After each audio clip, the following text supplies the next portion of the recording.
प्रयागराज महाकुंभ में श्रद्धालुजनों की भारी भीड़ है। लगभग 8 से 10 करोड़ श्रद्धालु इस समय प्रयागराज के अंदर मौजूद है।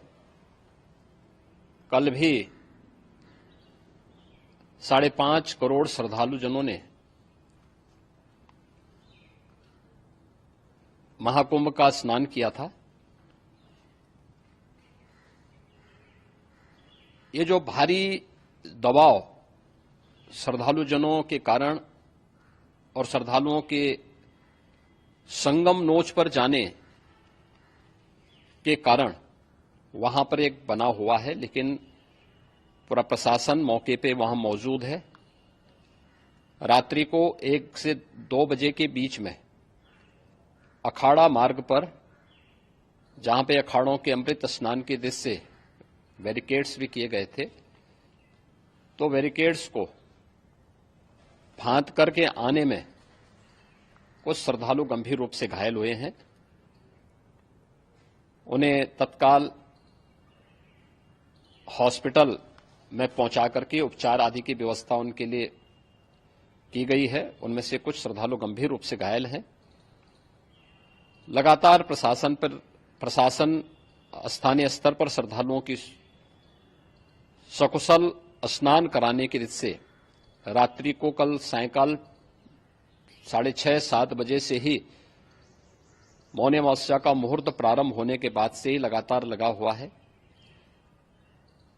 प्रयागराज में महाकुंभ में श्रद्धालुजनों के सकुशल स्नान करने, अमृत स्नान के लिए देश भर से आए हुए श्रद्धालुजनों की व्यवस्था के लिए, उनके कुशल क्षेम के लिए आदरणीय प्रधानमंत्री जी का प्रातःकाल से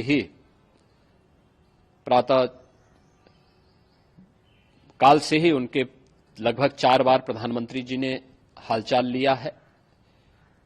माननीय गृह मंत्री जी ने, माननीय राष्ट्रीय अध्यक्ष भारतीय जनता पार्टी श्री जेपी नड्डा जी ने, माननीय गृह मंत्री श्री अमित शाह जी ने भी, और प्रदेश की माननीय राज्यपाल श्रीमती आनंदीबेन पटेल जी ने भी लगातार जानकारी लेकर के सभी के कुशल क्षेम और सकुशल स्नान कराने के बारे में निरंतर रिपोर्ट ले रहे हैं।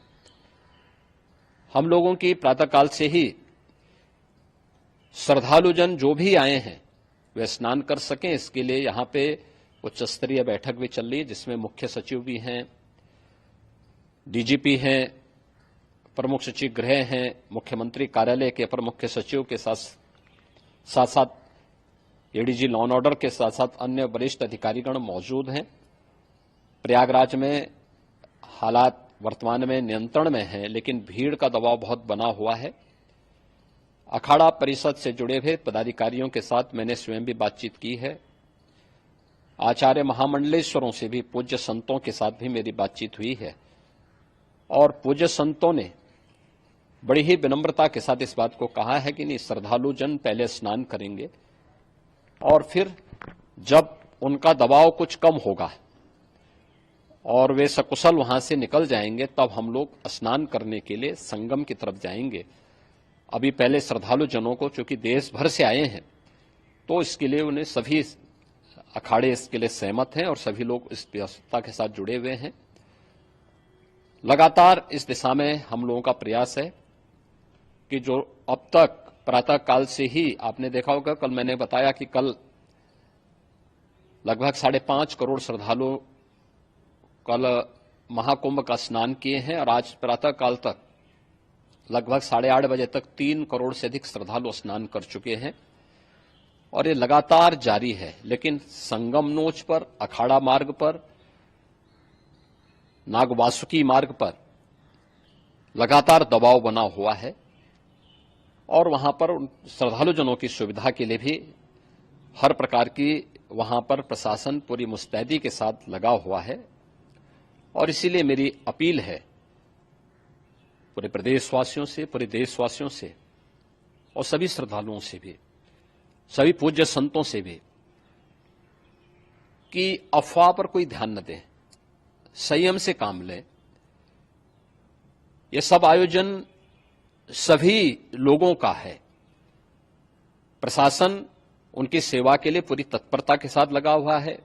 केंद्र और राज्य सरकार पूरी मजबूती के साथ वहां पर हर प्रकार का सहयोग करने के लिए तत्पर है। लेकिन कोई किसी अफवाह पे ध्यान न दे। कोई भी व्यक्ति नकारात्मक अफवाह फैलाने का प्रयास करेगा, उस प्रकार से नुकसान हो सकता है। और जहां पर हैं आप, लगभग 15 से 20 किलोमीटर के दायरे में अस्थायी घाट बनाए गए हैं, उसमें कहीं भी वे स्नान कर सकते हैं। आवश्यक नहीं कि संगम नोच की तरफ ही आए, क्योंकि भीड़ देखते हुए खासतौर पर जो बुजुर्ग हैं, बच्चे हैं, श्वास के रोगी हैं, उनको लंबी दूरी तय नहीं करनी चाहिए और जहां पर हैं वहीं पर आराम से पहले स्थिर होकर के कार्य करें, वहां पर रह करके। और जो नजदीक के घाट हैं, उसी नजदीक के घाट में स्नान करेंगे। सब गंगा जी के ही घाट हैं और गंगा जी के इस घाट में वही पुण्य प्राप्त होगा। ये मौनी अमावस्या है। मौनी अमावस्या में स्नान का महत्व है। संगम में स्नान का दबाव बहुत ज्यादा है, इसलिए सभी लोग अगर वहां पे इसमें अपना सहयोग करेंगे तो सकुशल हम सभी श्रद्धालु जनों को वहां पर स्नान करने में सफल होंगे। और फिर इसके उपरांत अमृत स्नान के लिए पूज्य संतों से भी, अखाड़ों से भी हम लोग अनुरोध करेंगे। जो घायल हैं, गंभीर रूप से घायल हैं, उनके उपचार की तत्परता के साथ व्यवस्था भी की गई है। उन सबके सकुशल स्वस्थ होने की भी हम कामना करते हैं। लेकिन मेरी अपील होगी कि कोई भी नकारात्मकता न फैलाने दें और न किसी अफवाह पर विश्वास करें। स्थिति नियंत्रण में है। हां, दबाव जरूर है, क्योंकि मैंने आपको बताया कि प्रातः काल से सुबह 8:30 बजे तक 3 करोड़ से अधिक श्रद्धालु स्नान कर चुके हैं। और पूरे मेला क्षेत्र में अगर हम देखेंगे, प्रयागराज में हम देखेंगे तो लगभग 9 से 10 करोड़ श्रद्धालु इस समय वहां पर मौजूद है, जिसमें से 3 करोड़ यह वापस जा रहा है। इसके लिए रेलवे ने भी मेला स्पेशल लगाई हुई है। प्रातः काल से लगभग 40 मेला स्पेशल प्रयागराज स्टेशन से, जोशी स्टेशन से, अन्य स्टेशन से श्रद्धालुओं को लेकर के सकुशल स्नान कराने के बाद उनको लेकर के गंतव्य की ओर आगे बढ़ी है। और लगातार ये प्रक्रिया वहां पर आगे बढ़ाई जा रही है। होर्डिंग एरिया भी बनाए गए हैं। प्रशासन जो वहां पर डायरेक्शन दें, मुझे लगता है सब लोग उसका पालन करेंगे तो सकुशल, क्योंकि पूरा दिन भर देर रात्रि तक अमृत स्नान का मुहूर्त है। मौनी अमावस्या का जो मुहूर्त है पूरे रात्रि भर है। इसलिए ये नहीं हो केवल इस पे कि हम अभी स्नान करेंगे, आवश्यक नहीं, कभी भी आप स्नान कर सकते हैं। तो उस पर जरूर सभी से मेरी विनम्र अपील होगी कि वे लोग उस पर सहयोग करेंगे तो सकुशल सभी को स्नान कराने में और सकुशल इस महापर्व को आयोजित करने में प्रशासन को और शासन को मदद मिलेगी।